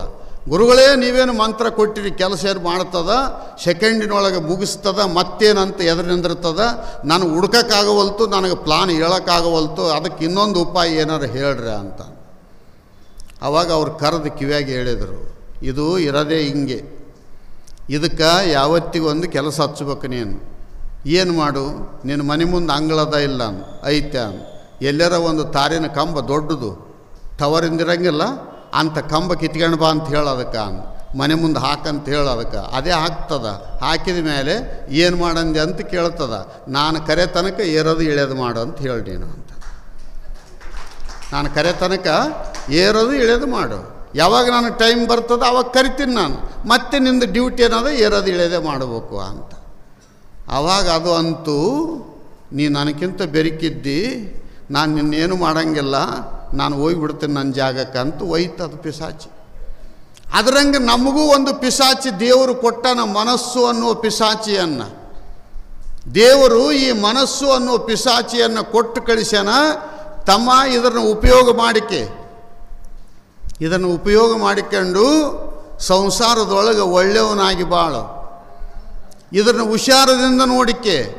ಇದಕ್ಕೆ ಕೆಟ್ಟ ಕೆಲಸ ಹಚ್ಚಬೇಡ, ಇದಕ್ಕೆ ಒಳ್ಳೆಯ ಕೆಲಸನೇ ಹಚ್ಚು ಅಂತ ತಿಳ್ಕೊಂಡು ಏನದ ಅಂದರೆ ದೇವರು ಮನಸ್ಸು ಕೊಟ್ಟು ನಮ್ಮನ್ನು ಭೂಮಂಡಲಕ್ಕೆ ಕಳಿಸಿದ್ದಾನೆ. ನಾವು ಮನಸ್ಸನ್ನು ಏನದ ಅಂತ ಕೇಳಿದರೆ ಹೆಂಗೆ ಮಾಡಕತ್ತೀವಿ.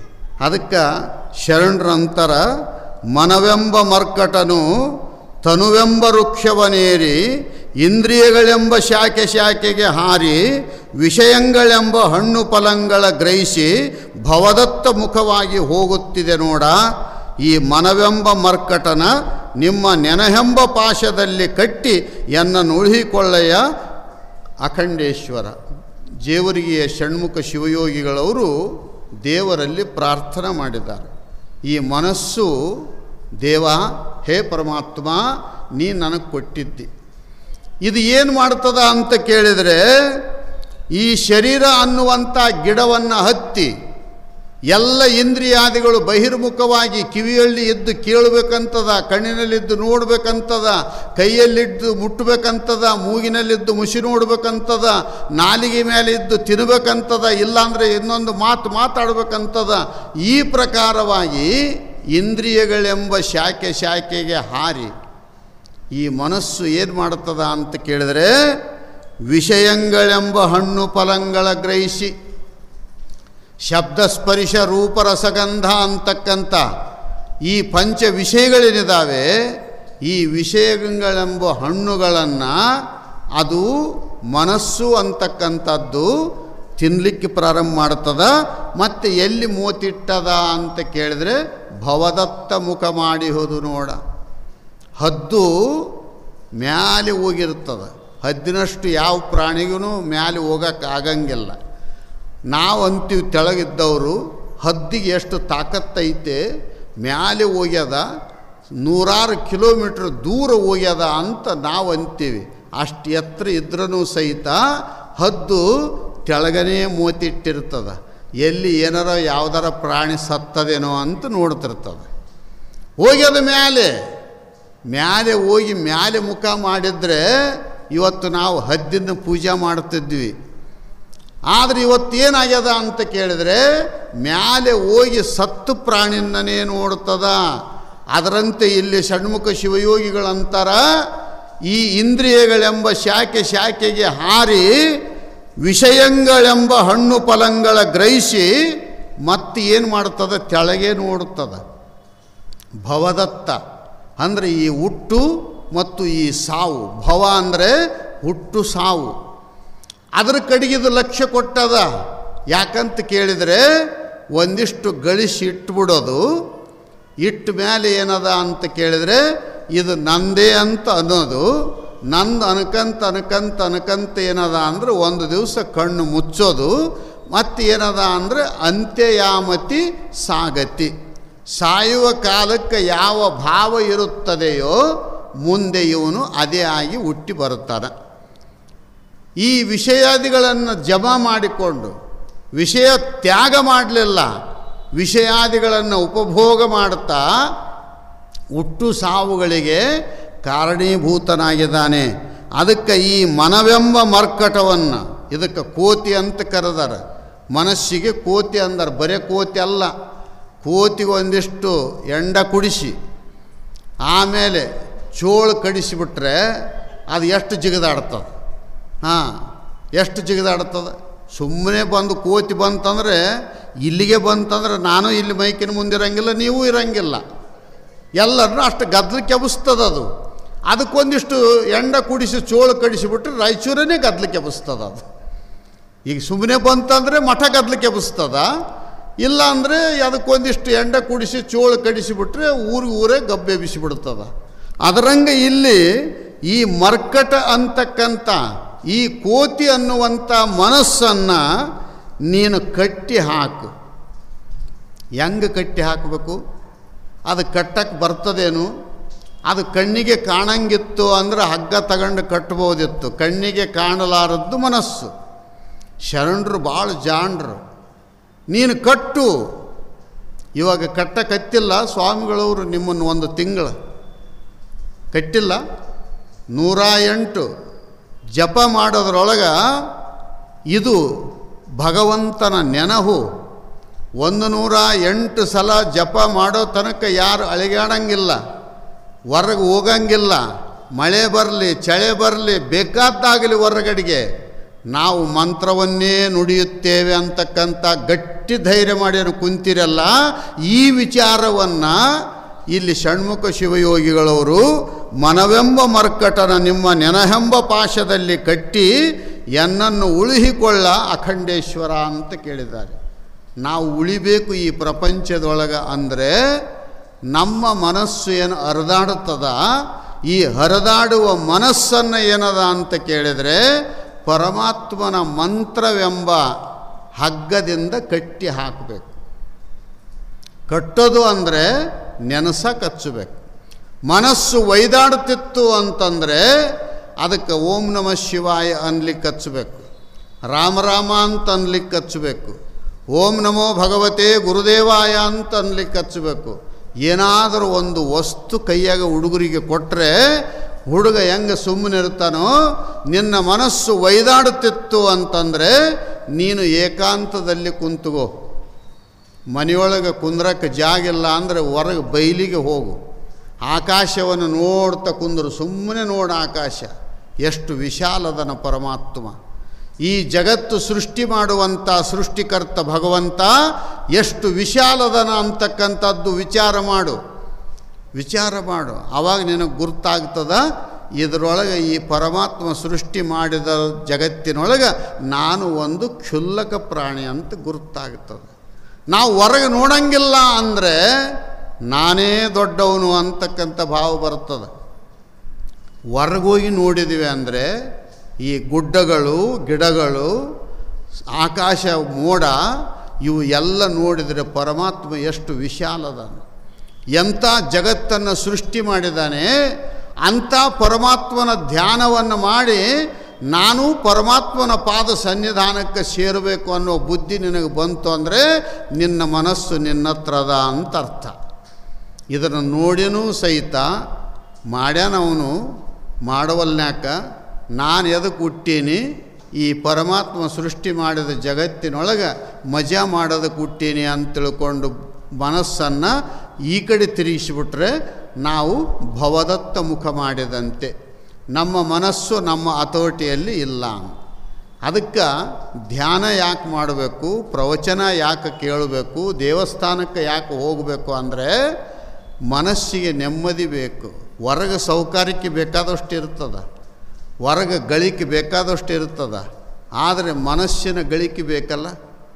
ಎಷ್ಟು ಗಳಿಸಿದರೂ ಸಹಿತ ನಿನ್ನ ಮನಸ್ಸು ಒಯ್ದಾಡುತ್ತಿತ್ತು ಅಂದರೆ ತಗೊಂಡೇನು ಮಾಡೋದು, ನಿನ್ನ ಶ್ರೀಮಂತಿಕೆ ತಗೊಂಡೇನು ಮಾಡೋದು. ಅದನ್ನು ಉಪಭೋಗ ನೀನು ಮಾಡಬೇಕು ಅಂದರೆ ನಿನ್ನ ಮನಸ್ಸನ್ನು ನಿನ್ನ ಹತೋಟಿಯೊಳಗೆ ಇಟ್ಟುಕೋ. ಒಂದಿಷ್ಟು ಮನಸ್ಸಿಗೆ ನೀನು ರೆಸ್ಟ್ ಕೊಡು, ಯಾವ ಕೆಲಸ ಹಚ್ಚಬೇಡ, ಭಗವಂತನ ಧ್ಯಾನ ಮಾಡು, ಆರಾಮಿರು ಅಂತ ಹೇಳು. ಅಂದರೆ ಆವಾಗೇನದ ಅಂತ ಕೇಳಿದರೆ ನಿನ್ನ ವಿಷಯ ವಾಸನೆಗಳು ದೂರವಾಗುತ್ತವೆ. ಆ ದೂರ ಆದವು ಅಂತಂದರೆ ಮನಸ್ಸು ನಿಲ್ತದೆ. ಮನಸ್ಸು ಖಾಲಿ ಇದ್ದರೆ ಮಾತ್ರ ನಿಂದಿರ್ತದೆ.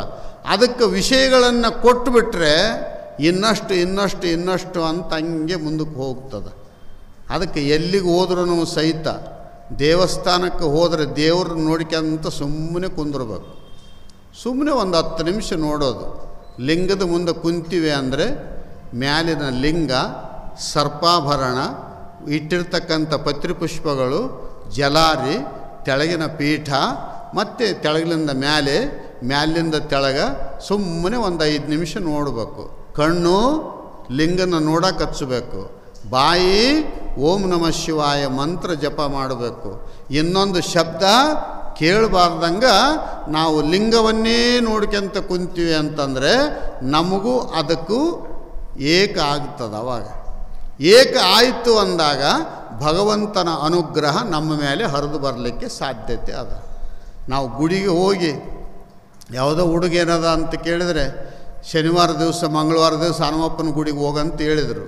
ಹೋದ ಹುಡುಗ ದಡ ಹೋದ, ಮಾತಾಡ್ಕೊಂತ ಹಿಂಗೆ ತಿರುಗಾಡಿದ, ನಮಸ್ಕಾರ ಮಾಡಿದ, ದೀಪ ಹಚ್ಚಿದ, ಬಂದುಬಿಟ್ಟ. ಹನುಮಪ್ಪನ ಮಾತೇ ಆಡಿಸಲಿಲ್ಲ. ದೇವ್ರನ್ನ ಮಾತಾಡಿಸ್ಬೇಕು. ದೇವ್ರ ಗುಡಿಗೆ ಹೋದರೆ ನಾವು ಸುಮ್ಮನೆ ನೋಡಿ ಬಂದೀವಿ ಅಂದರೆ ಅದಕ್ಕೆ ಲಕ್ಷಗಟ್ಟಲೆ ಜನ ತಿರುಪತಿಗೆ ಹೋಗ್ತಾರೆ, ಶ್ರೀಶೈಲಕ್ಕೆ ಹೋಗ್ತಾರೆ. ಹೋಗಿ ಬಂದಿರಲ್ಲ, ಏನಾಯಿತು ಅಂದರೆ ಏನು ಮೈ ಬ್ಯಾನೆ ಆಯಿತು ಅಂತಾರೆ. ಮತ್ತೇನಾಯ್ತು? ಮೈ ಬ್ಯಾನೆ ಆಯಿತು. ಸುಮ್ಮನೆ ಗುಡ್ಡ ಏರಿದ್ದೀವಿ, ಅಲ್ಲಿ ಮೆತ್ತಗೆ ತಿಂದಿವಿ, ಏರೋದ್ರಾಗ ರಗಡಾಯಿತು. ಮುಂದೇನದ ಅಂತ ಕೇಳಿದರೆ ಇನ್ನು ಕೆಲವರು ಪುಣ್ಯಾತ್ಮರು ಏನು ಮಾಡ್ತಾರೆ ಅಂತಂದರೆ ಇಲ್ಲಿಂದ ಹೋಗೋ ತನಕ ಕಣ್ಣು ನೆಟ್ಟಗಿರ್ತಾವೆ. ಅಲ್ಲಿ ದೇವರು ಇನ್ನೇನು ಕೊನೆ ಬಾಗಿಲು ಮುಂದೆ ಬಂದಿದ್ದು, ಇನ್ನು ಶ್ರೀಮನ್ನಾರಾಯಣ ಕಾಣ್ತಾನೆ ನೋಡು, ಚಲೋ ನೋಡು ಅಂದಾಗ ಅವಾಗ ಕಣ್ಣು ಮುಚ್ಕೊಂಡ್ಬಿಡ್ತಾವೆ. ಆವಾಗ ಅವರು ಫೋಂಡಿ ಅಂತೇಳಿ ಒತ್ತಿ ಬಿಡ್ತಾರೆ, ಸೀದಾ ಬಾಗಿಲು ದಾಟಿ ಬಂದುಬಿಡ್ತಾರೆ. ಇದಿಷ್ಟು ದರ್ಶನಕ್ಕೆ ನಾನು 8 ತಾಸು ದಾರಿ ಕಾದೀನಿ, 4,000 5,000 ಪೌಂಟಿಗೆ ಏರೀನಿ, ತಿಮ್ಮಪ್ಪನ ನೋಡೋಕ್ಕಾಗಲಿಲ್ಲ. ಮತ್ತು ಇದಕ್ಕೆ ಯಾರ ಕಾರಣ? ಏನು ಅಲ್ಲಿ ಪೂಜಾರಿಯವ್ರ ಕಾರಣ? ಅಲ್ಲೇನು ವಾಲಂಟಿಯರ್ಸ್ ಇದ್ದಾರಲ್ಲ ಅವ್ರ ಕಾರಣ? ಅವ್ರ ಧರ್ಮ ಅವರು ಮಾಡ್ಯಾರ. ನೀನು ಇಲ್ಲಿಂದ ಏನದ ಅಂದರೆ 400-500 ಕಿಲೋಮೀಟ್ರ್ ತನಕ ಅಲ್ಲಿ ತನಕ ಹೋಗಿದ್ದಿ, ತಿಮ್ಮಪ್ಪನ ದರ್ಶನ ಮಾಡ್ಕೊಂತೀನಂತ ಲೈನಿಗೆ ನಿಂತಿದ್ದಿ. ಮತ್ತು ಅಲ್ಲಿ ನಿಂತನೂ ಸಹಿತ ಬಾಗಿಲದ್ದು ಒಂದೊಂದು 7 ಬಾಗಿಲು ದಾಟೋ ತನಕನೂ ಇದು 1ನೇ ಬಾಗಿಲಂತ ನೆನಪಿರಬೇಕು, 2ನೇ ಬಾಗಿಲಂತ ನೆನಪಿರಬೇಕು. ಕೊನೆ 7ನೇ ಬಾಗಿಲು ಕಂತು ಅಂತಂದರೆ ಶ್ರೀಮನ್ನಾರಾಯಣ ಅಲಂಕಾರದಿಂದ ವಿರಾಜಮಾನ ಆಗಿರ್ತಾನ. ನಿನ್ನ ಕಣ್ಣು ಅಲ್ಲಿಗೆ ಹೋದ ಮೇಲೆ ಮುಚ್ಚಬಾರದು. ನಮ್ಮ ಮನೆಯಾಗಿದ್ದಾಗ ಮುಚ್ಚಬೇಕು. ನಮ್ಮ ಮನ್ಯಾಗ ದೇವ್ರ ಮನ್ಯಾಗ ಕುಂತು ಕಣ್ಣು ಮುಚ್ಚಿ ಎಲ್ಲಿಗೆ ಹೋಗ್ಬೇಕು? ಶ್ರೀಶೈಲಕ್ಕೆ ಹೋಗ್ಬೇಕು, ತಿರುಪತಿಗೆ ಹೋಗ್ಬೇಕು. ಇಲ್ಲಿ ಕುಂತು ಏನದ ಅಂದ್ರೆ ಅಲ್ಲಿ ದೇವರನ್ನು ನೆನಪು ಮಾಡಿಕೊಳ್ಬೇಕು. ದೇವಸ್ಥಾನಕ್ಕೆ ಹೋದಾಗ ಕಣ್ಣು ಮುಚ್ಚಬಾರ್ದು, ಕಣ್ಣು ತೆರೆದು ದೇವರನ್ನು ನೋಡಬೇಕು.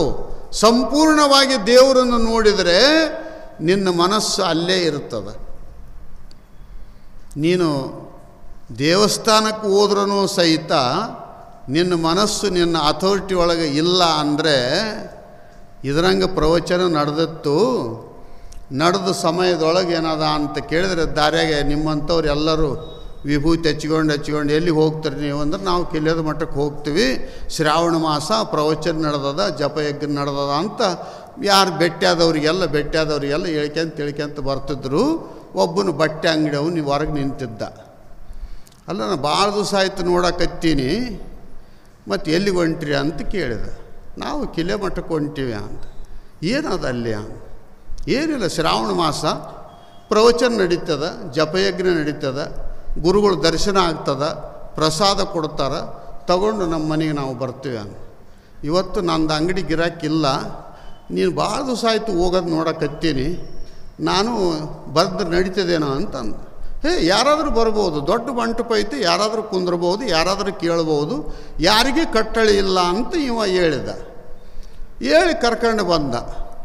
ಅವನು ವ್ಯಾಪಾರಿ. ಅದೇ ಗುಂಗು ದಿವಸ ಎಷ್ಟು ಆತಿತ್ತು, ಇವತ್ತು ಗಿರಾಕಿಲ್ಲ, ಇವತ್ತು ಮಠಕ್ಕೆ ಬಂದೀನಿ. ಸ್ವಾಮಿಗಳನ್ನು ನೋಡಿದರೆ ಅವರೊಬ್ಬ ಕಸ್ಟಮರ್ಸ್ ಅಂದರೆ ಖರೀದಿ ಮಾಡೋಕ್ಕೆ ಬಂದಾರ ಅನ್ನಂಗೆ ಅವರು ಕಾಣ್ತಿದ್ರು. ಈಗ ನಮ್ಮಂಥವ್ರು ಹೇಳಕ್ಕೆ ಕುಂತವ್ರು ಏನದಾದ್ರೆ ಇವ್ರು ರೇಟ್ ಹೇಳಕತ್ತಾರ ಅಂತ ಅವನು ತಿಳ್ಕೊಂತಿದ್ದ. ರೇಟು ಇಂಥ ಬಟ್ಟೆ ಇಂಥ ಕಿಮ್ಮತ್ತು ಬೀಳ್ತದಂತ ಮಾತಾಡಕತ್ತಾರ ಅಂತ. ಅವನು ಎಲ್ಲ ಪ್ರವಚನ ಬರ್ತಿ ನಡೆದತ್ತು. ಅವನಿಗೇನದ ಅಂದರೆ ಮನಸ್ಸು ಅಂಗಡಿಯಾಗಿತ್ತು. ಆ ಮನಸ್ಸು ಅಂಗಡಿಯಾಗಿದ್ರೆ ಏನದ ಅಂದ್ರೆ ಒಬ್ಬನು ಬಂದ, ಶೇಟ ಅಂದ. ಏನು ಅಂತ ಇವನು ಇಲ್ಲೇ ಅಂತಾನೆ. ಅಂದೇನದ ಅಂದರೆ ಈ ಬಟ್ಟೆ ಹೆಂಗೆ ಮೀಟ್ರ್ ಅಂತ ಕೇಳಿದೆ. ಇದು 80 ರೂಪಾಯಿಗೆ ಮೀಟ್ರ್ ಅಂತ ಅಂದ. ಇವನು ಇಲ್ಲೇ ಹಂಗೆ ಭಾಸ ಮೈಕೈತೆ. ಎಷ್ಟು ಜನ ಕುಂತಾರ, ನಾನು ಪುರಾಣ ಕೇಳಕ್ಕೆ ಬಂದೀನಿ, ಪ್ರವಚನ ಕೇಳಕ್ಕೆ ಬಂದೀನಿ, ಖಬರಿಲ್ಲ ಅವನಿಗೆ. ಅವು ಹಿಡ್ಕೊಂಡು ಬಂದು ದೆವ್ವ ಬಡ್ದವ್ರನ್ನ ತಂದು ಕುಂದ್ರಿಸಿದಂಗೆ ಕುಂದ್ರಿಸಿಬಿಟ್ಟಿದ್ರು. ಕುಂತಿದ್ದವನು ಮಂದಿಯೆಲ್ಲರೂ ಈ ಕಡೆ ಏಕಚಿತ್ತದಿಂದ ಕೇಳಕತ್ತಿದ್ರು. ಅವನಂದ 80 ರೂಪಾಯಿ ಅಂದ. ಅವನು ಕೇಳಿದ 60 ರೂಪಾಯಿ ಕೊಡ್ತೇನೆ ಅಂತಂದ. ಇವ ಏನಂದ, ನೀನು ಇನ್ನು 10 ರೂಪಾಯಿ ಮ್ಯಾಲೆ ಏರು, ನಾನೊಂದು 10 ರೂಪಾಯಿ ತೆಳಗೆ ಇಳಿತೀನಿ, 70 ರೂಪಾಯಿಗೆ ಮೀಟ್ರ್ ಕೊಡ್ತೀನಿ ಅಂತಂದೆ. ಕೊಡಂಗಾರ ಒಂದು 5 ಮೀಟ್ರ ಅಂತಂದ. ಮತ್ತು ಬಟ್ಟೆ ರೇಕ್ ಬೇಕಲ್ಲ. ಮನಸ್ಸು ಅಂಗಡಿಯಾಗೇನ ಐತಿ ಖರೆ, ಶರೀರ ಕಟ್ ಮಾಡೋದು ಇಲ್ಲೇ ಕುಂತದ. ಅವ ಅಂತಾನ ಜಲ್ದಿ ಕೊಡು, ನಾನು ಹೋಗ್ತೀನಿ ಅಂತ ಅವ ಕೇಳಕತ್ತಾನ. ಇವ ಅಂದ, ಕಣ್ಣು ನೋಡ್ಕೊಂತ ಮುಂದೇನು ಕುಂತಿದ್ನಲ್ಲ ಅವನು ಪಾಪ ಹಳೆ ಹಿಂಗೆ ಹಾಕ್ಕೊಂಡು ಬಂದಿದ್ದ. ಅದನ್ನು ಅರಿದು ಬಿಡ್ಬೇಕಾ ಸೀದಾ? ಮುಂದೆ ಕುಂತವನು ಹಂಗೆ ಅರ್ಧ. ಅವಾಗ ಅವನಂತಾನ, ನನ್ನಂಗೆ ಯಾಕೆ ಕರ್ಸ,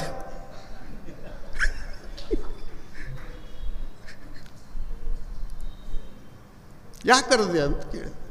ಇಲ್ಲ, ನಾನು ಬಟ್ಟೆ ಅಂಗಡಿ ಮಾಲಕ್ಕದೀನಿ, ಶೇಟ್ ಅದೀನಿ, ನಿನಗೆ 2 ಅಂಗಿಗೆ ಹೊಲಿಸ್ಕೊಡ್ತೀನಿ, ನೀನು ಸುಮ್ಮನೆ ಮಾತಾಡಬಾರ್ದು, ಪುರಾಣ ನಡೆದದ ಬಂತು ಏನಾದ್ರು ಮಂದಿ ಅಂದ್ಗಿಂದಾರೋ ಅಂತ.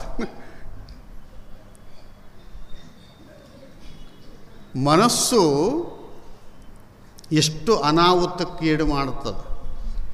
ವಿಷಯಾದಿಗಳ ವಾಸನೆ ಅಂತಕ್ಕಂಥದ್ದು ತುಂಬಿ ಬಿಡಿತು ಅಂದರೆ, ಕಂಚಿಗೆ ಹೋದರೆ ಮಂಚಕ್ಕೆ 4 ಕಾಲು ಅಂದಂಗೆ ಅದಕ್ಕೆ ಮನದಲ್ಲಿ ನೆನೆವಂಗೆ ಮನೆಯೇನು ಮಠವೇನು, ಮನದಲ್ಲಿ ನೆನೆಯದವಂಗೆ ದೇಗುಲದ ಕೊನೆಯಲ್ಲಿದ್ದಡೇನು ಸರ್ವಜ್ಞ. ಮನುಷ್ಯನೊಳಗೆ ಏನದ ಅಂದರೆ ನೆನೆಸಲಿಲ್ಲ ಅಂದರೆ ಅವನು ಎಲ್ಲಿ ಹೋದ್ರೂ ಸಹಿತ ಅವನಿಗೆ ತನ್ನ ಮನಸ್ಸಿನ ಮೇಲೆ ಹಿಡಿತು ಇರಂಗಿಲ್ಲ. ಅವನು ಹೆಂಗೆ ಏನದ ಅಂದರೆ ಇನ್ನೊಬ್ಬರದು ಬಟ್ಟೆ ಹರಿದು ಏನದ ಅಂದ್ರೆ ದಂಡ ಕಟ್ಟಿದ್ನೋ ಅದರಂಗೆ ನಾವು ಏನದ ಅಂದ್ರೆ ವಿಷಯ ವಾಸನೆಗಳಿಂದ ರತರಾಗಿ ಇನ್ನೊಬ್ಬರ ವಸ್ತುವನ್ನು ಅಂದರೆ ಈ ಶರೀರ ಇನ್ನೊಬ್ಬರದ್ದು, ಇದು ನಮ್ಮದು ಅಲ್ಲ. ಯಾರದು ಅಂತ ಕೇಳಿದ್ರೆ ಆಕಾಶ, ವಾಯು, ಅಗ್ನಿ, ಜಲ, ಪೃಥ್ವಿ ಪಂಚಮಹಾಭೂತಗಳಿಂದ ಈ ಶರೀರ ಸೃಷ್ಟಿ ಆಗ್ಯದ. ಅದಕ್ಕೆ ಇದು ಬಾಡಿಗೆ ಮನೆ ಅಂತ ಕರೆದಾರ. ಬಾಡಿಗೆ ಮನೆ.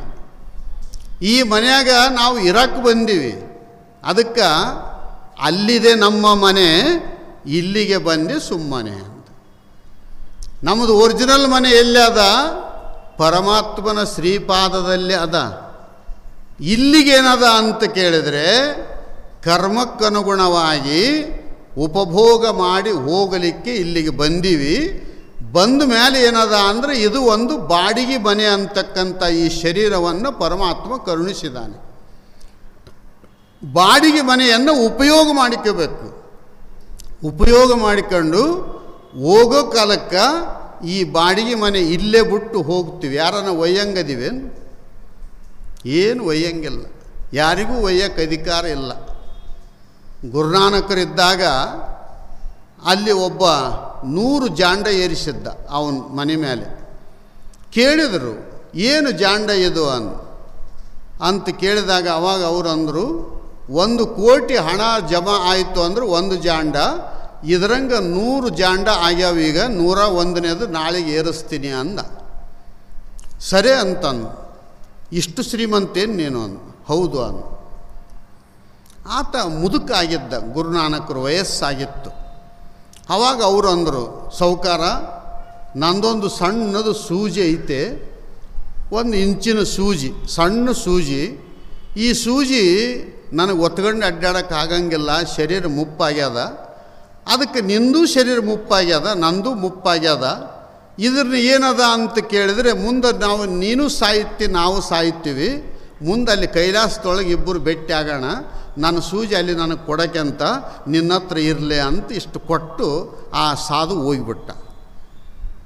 ಆವಾಗ ಮನೆಯಾಗಿಲ್ಲಿಂದ ಹೆಣ್ತಿಗೆ ಬಾಗಲ್ದಾಗ ನಿಂತು ಕೇಳಿದ್ಲು, ಬುದ್ಧಿಗೇಡಿ ಆ ಸಾಧನ ಮಾತು ಕೇಳಿ ಕೈಲಾಸದಾಗ ಸೂಜಿ ಕೊಡ್ತೀನಿ ಅಂತ ಹೇಳಿ ಇಸ್ಕೊಂಡೆಲ್ಲ, ನಿನಗೆ ಒಯ್ಯ ಮುಂದಗಡೆಗೆ ಸೂಜಿ ಒಯ್ಯಕ್ಕೆ ಬರ್ತದೇನು ನಿನಗೆ? ಹೋಗಲಿ ಬಿಡು, ನಿನ್ನ ಶರೀರನೇ ನೀನು ಒಯ್ಯಂಗಿಲ್ಲ. ಇಲ್ಲಿ ಮಣ್ಣಿಗೋ ಬೆಂಕಿಯೋ ನೀರಿಗೆ ಹಾಕ್ತಾರ. ನೀನು ಒಬ್ಬನೇ ಬಂದಿದ್ದು, ಒಬ್ಬನೇ ಹೋಗ್ಬೇಕು. ಪಾಪ ಪುಣ್ಯಾದಿಗಳನ್ನು ಕಟ್ಟಿಕೊಂಡು ಸೂಜಿ ಒಯ್ಯಕ್ಕೆ ಅಧಿಕಾರ ಇಲ್ಲ.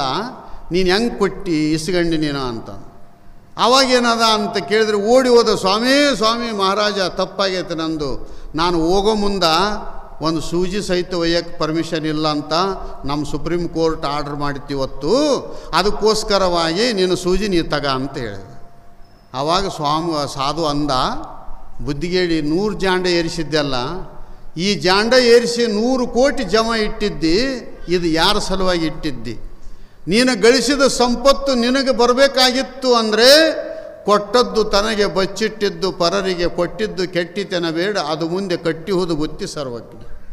ನೀನು ಎಷ್ಟು ಗಳಿಸಿದ್ದಿ ಅದು ನಿನಗೆ ಆಗಬೇಕಾಗಿತ್ತು ಅಂದರೆ ನೀನೇನು ಮಾಡು, ಇನ್ನೊಬ್ಬರಿಗೆ ಉಪಕಾರ ಮಾಡು, ದಾನ ಧರ್ಮ ಮಾಡು, ಅನಾಥ ಅಂಧರಿಗೆ ಕೊಡು, ಭಿಕ್ಷುಕರಿಗೆ ಕೊಡು. ನೀನು ಇಷ್ಟು ಮಾಡಿದೆ ಅಂದರೆ ಆ ಪುಣ್ಯ ನಿನಗೆ ಪ್ರಾಪ್ತಿಯಾಗುತ್ತೆ. ಅದಕ್ಕೋಸ್ಕರವಾಗಿ ನಮ್ಮ ಮನಸ್ಸನ್ನು ಏನದ ಅಂತ ಕೇಳಿದರೆ ನಮ್ಮ ಹತ್ರ ಇಟ್ಕೊಳ್ಳಿಲ್ಲ ಅಂದರೆ ಇದು ಏನಾರ ಮಾಡೋಕ್ಕೆ ಪ್ರಾರಂಭ ಆಗ್ತದೆ. ಅದಕ್ಕೆ ಈ ಮನಸ್ಸನ್ನು ಏನದ ಅಂತಂದರೆ ನಾವು ಜನರ ಸಲುವಾಗಿ ಉಪಯೋಗ ಮಾಡಬಾರದು. ಸರ್ಪಭೂಷಣರಂತಾರೆ, ಜನಮೆಚ್ಚಿ ನಡಕೊಂಡರೇನುಂಟು ಲೋಕದಿ, ಮನಮೆಚ್ಚಿ ನಡಕೊಂಬುವುದೇ ಚಂದವು. ಯಾಕ ಅಂತ ಕೇಳಿದರೆ ಜನರು ಇವತ್ತು ಹೌದಂತಾರೆ, ಅಲ್ಲಂತಾರೆ, ಜನ ಬೇಕಾದಂತಾರೆ. ಜನರ ಕಡೆಗೆ ಲಕ್ಷ್ಯ ಕೊಟ್ಟಿವೆ ಅಂದರೆ ಪ್ರಪಂಚದಲ್ಲಿ ಆರಾಮ್ ಬದುಕಲಿಕ್ಕೆ ಆಗಂಗಿಲ್ಲ. ಅಕ್ಕ ಮಹಾದೇವಿ ಅಂತಾಳ, ಲೋಕದೊಳಗೆ ಹುಟ್ಟಿದ್ದ ಬಳಿಕ ಸ್ತುತಿನಿಂದೆಗಳು ಬಂದರೆ ಸಮಾಧಾನಿಯಾಗಿರಬೇಕು ಅಂತ. ಒಬ್ಬರು ವರ್ಣನ ಮಾಡ್ತಿರ್ತಾರೆ, ಒಬ್ಬರು ಬೈತಿರ್ತಾರೆ. ಅದಕ್ಕೆ ಇವು ಏನೇ ಬಂದ್ರೂ ಸಹಿತ ನಿನ್ನ ಮನಸ್ಸನ್ನು ನೀನು ಹೊರಗೆ ಬಿಡಬೇಡ, ನಿನ್ನೊಳಗೆ ಇರಲಿ. ಅದಕ್ಕೆ ನೀನು ಪ್ರಣವ ಪಂಚಾಕ್ಷರಿ ಮಂತ್ರವನ್ನು ಅದಕ್ಕೆ ಮಾಡಲಿಕ್ಕೆ ಹಚ್ಚು. ನೀನು ಎಷ್ಟು ದಿವಸ ಮಾಡುತ್ತೆ ಅಂತ ಕೇಳಿದರೆ ಪ್ರಾಣ ಇರುವ ಪರ್ಯಂತರ ಈ ಜಪ ಅಂತಕ್ಕಂಥದ್ದು ಹಿಂಗೆ ನಡೆದಿರಬೇಕು.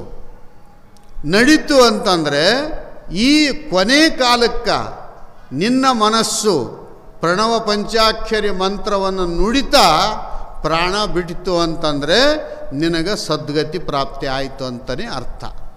ಫೋಟೋಗ್ರಾಫರ್ ಇರೋಂಗಿಲ್ಲ, ಫೋಟೋ ತೆಗಿಬೇಕಾದ್ರೆ ಅವ ಏನಂತಾನ, ನಂಬರ್ 1 ಅಂತಾನ, ನೋಡು ನಂಬರ್ 2 ಅಂತಾನ, ಸ್ವಲ್ಪ ನಗು ಅಂತಾನ, ಮಾರೆ ಎಕಡೆರ ಮಾಡಬೇಡ ಅಂತಾನ, ನೆಟ್ಟಗೆ ನಿಂದ್ರ ಅಂತಾನ, ಒಂದು ಸ್ವಲ್ಪ ದಿಟ್ಟಿಸಿ ನೋಡು ಅಂತಾನ, ಎಷ್ಟಂದು 3 ಅಂತ ಅಂದು ಲಾಸ್ಟ್ ನೋಡು ಅಂತೇಳಿ ಫೋಟೋ ತೆಗಿತಾರೆ.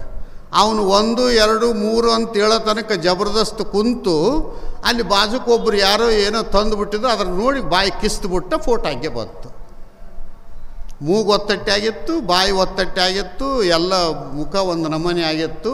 ಫೋಟೋ ಬಂತು. ಆವಾಗ ತೆಗೆದು ಕಾಪಿ ತಂದು ಕೊಟ್ಟ ಮೇಲೆ ನಾನು ಚಂದ ನಿಂತಿದ್ದೆ, ಮತ್ತು ನೀನು ಫೋಟೋ ಹಿಂಗೆ ತಂದಿ ಅಂತ ಅವನ್ನ ಕೇಳ್ತಾನೆ. ನನ್ನ ಕ್ಯಾಮ್ರಾ ಹೆಂಗದ ಅಂದರೆ ನಾನು ಬಾಯಿಲಿಂದ ಹೇಳ್ತೀನಿ, ನಂದು ಡ್ಯೂಟಿ ಅದು. ನಂಬರ್ 1, ನಂಬರ್ 2, ನಂಬರ್ 3 ಅಂತ ಹೇಳಿದ ಮೇಲೆ ತೆಗೆದು ನಂದು ಡ್ಯೂಟಿ. ನನ್ನ ಕ್ಯಾಮ್ರಾ ಏನು ಮಾಡ್ತದ ಅಂದರೆ ನೀನು ಹೆಂಗೆ ಇದ್ದೋ ಹಂಗೆ ನಿನಗೆ ತೋರಿಸ್ತದ ಅಂತ ಹೇಳ್ತಾನಿಲ್ಲ ಅವನು. ನೀನು ನಕ್ಕಂತ ಇದ್ದರೆ ನಕ್ಕಂತ ಬರ್ತದ, ಅತ್ಗಂತ ಇದ್ದೆ ಅಂದರೆ ಅತ್ಗಂತ ಬರ್ತದ, ಸಿಟ್ಟಿಗೆದ್ದಿದ್ದೆ ಅಂದರೆ ಹಂಗೆ ಬರ್ತದ, ನೀನು ಹೆಂಗಿದ್ದಿ ಹಂಗೆ ಬರ್ತದ. ಇವನು ಹೆಂಗೆ ಫೋಟೋಗ್ರಾಫರ್ ಅಂತನೋ ನಮಗೆ ಇಲ್ಲಿ ಗುರು ಅನ್ನುವ ಫೋಟೋಗ್ರಾಫರ್ ಅದನ, ಆ ಫೋಟೋಗ್ರಾಫರ್ ಅಂತಾನ 1, 2, 3 ಬಾಲ್ಯ ಯೌವನ ಮುಪ್ಪು, 4ನೇದು ತೆಗಿತೀನಿ ನೋಡು ಅಂತಾನ ಮರಣಾವಸ್ಥೆ. ಆ ಮರಣಾವಸ್ಥೆಯ ಸಮಯದಲ್ಲಿ ಈ 108 ಜಪ ಏನು ಮಾಡಿವೆಲ್ಲ ನೀವು ಬಾಯಿಲಿಂದ ಅನ್ನಲಿಲ್ಲ ಅಂದ್ರೂ ಸಹಿತ ನಾವು ಶ್ರಾವಣ ಮಾಸದಲ್ಲಿ ಗುರುಗಳ ಹತ್ರ ಕುಂತುಕೊಂಡು ಓಂ ನಮಃ ಶಿವಾಯ ಅಂತಿದ್ವಿ ಅಂತ ತಿಳ್ಕೊಂಡು ಮನಸ್ಸಿನಾಗ ನೆನೆಸಿ ಪ್ರಾಣ ಬಿಟ್ಟರೆ ನೀವು ಮುಕ್ತರೆ. ಇಷ್ಟೇ ನೆನೆಸಿದ್ರೆ ಸಾಕು. ಮಠದಾಗ ಗುರುಗಳ ಎದುರಿಗೆ ಅಂತಿದ್ದೀವಿ, ಇಷ್ಟು ನೆನಪಿಟ್ಕೊಂಡ್ರೆ ಸಾಕು, ನಾವು ಮುಕ್ತರೆ. ಶಾಸ್ತ್ರ ಕೇಳಲಿ, ಬೇಕಾದ್ರೆ ಬಿಡಲಿ, ಇದ್ದರೆ ದಾನ ಮಾಡಿರಿ, ಇಲ್ಲ ಅಂದರೆ ಸುಮ್ಮನೆ ಇರ್ರಿ. ಹಿಂಗೆ ಮಾಡಬೇಕು ಹಂಗೆ ಮಾಡಬೇಕು ಅಂತಿಲ್ಲ. ನಮ್ಮ ಮನಸ್ಸನ್ನು ನಮ್ಮ ಹತೋಟಿ ಒಳಗಿಟ್ಕೊಂಡು ನಮ್ಮ ಬಾಯಿಯೊಳಗೆ ನಾಲಿಗೆ ಇರುವ ಪರ್ಯಂತರ ಓಂ ನಮಃ ಶಿವಾಯ ಮಂತ್ರದ ಜಪ ಅಂತಕ್ಕಂಥದ್ದು ನಾವು ಮಾಡ್ತಿದ್ವಿ ಅಂತಂದರೆ ನಮ್ಮ ಮನಸ್ಸು ನಮ್ಮ ಹತ್ರ ಇದೆ ಅಂತಲೇ ಅರ್ಥ. ಅದಕ್ಕೆ ಇದು ಮನಸ್ಸಿನ ತಪಸ್ಸು. ನಾಳೆನೂ ಸಹಿತ ಈ ಮನಸ್ಸಿನ ತಪಸ್ಸಿನ ವಿಚಾರಗಳನ್ನು ಮುಂದಿನ ಭಾಗದಲ್ಲಿ ನಿಮ್ಮೆಲ್ಲರಿಗೆ ತಿಳಿಸ್ತದ ಅಂತ ಹೇಳಿ ಸಮಯವಾಗಿದೆ. ಇನ್ನು ಗವಾಯಿಗಳವರು ಒಂದು ಪದ ಅಂತಕ್ಕಂಥದ್ದು ಹಾಡ್ತಾ ಇದ್ದಾರೆ. ಆಡಿದ ಮೇಲೆ ಮುಂದೆ ಜಪಯಜ್ಞ ಮಾಡೋಣ.